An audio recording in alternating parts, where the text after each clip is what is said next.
सबसे पहली बात तो यह है कि ट्रंप ने और बेंजामिन नेतन्याहू ने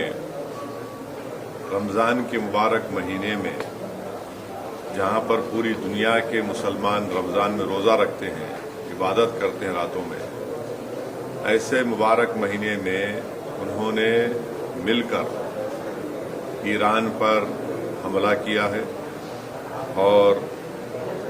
ये भी नहीं समझा कि मुबारक महीना रमज़ान का है। मगर खैर वो तो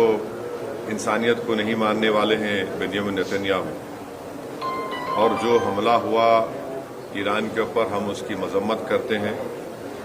और ख़ास तौर से जब जनीवा में बातचीत के ज़रिए से एक ब्रेक थ्रू हुआ था, और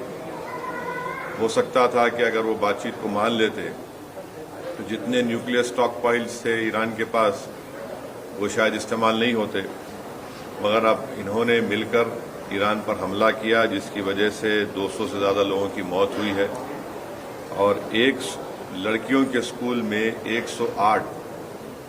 जो बच्चियां स्कूल में पढ़ते हैं उनकी मौत हो गई। आयतुल्लाह खामेनी की मौत हुई है और मैं इसको इमोरल और अनलॉफुल एक्ट मानता हूं आयतुल्लाह खामेनी की मौत को। और मेरी तरफ से, हमारी पार्टी की तरफ से ना सिर्फ उनके शिया वर्ल्ड को बल्कि पूरे लोगों को जो उनको अपना रहबर मानते थे, शिया कौम उनको अपना रहबर मानती थी, और हम ये मुतालबा करते हैं कि ये जंग ख़त्म होनी चाहिए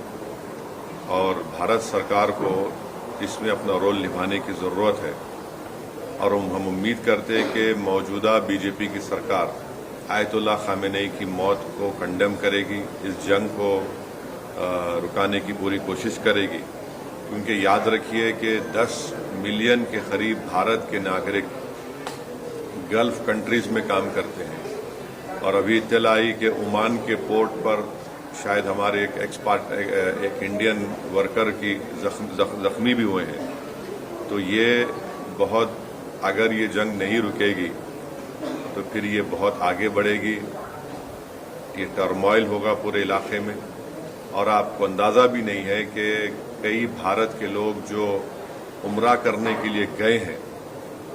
और वो ट्रैवल एजेंट के ज़रिए जाते, पैसे देते 2 दिन मक्के में या 3 दिन मदीने में, अब उनके पास पैसे नहीं है, वहाँ पे फ्लाइट ही नहीं उड़ रही है वहाँ पे। तो कितनी परेशानी हो रही है। और साथ ही साथ आप ये भी बात जानते हैं कि हमारे जो पड़ोसी मुल्क है और जो इजराइल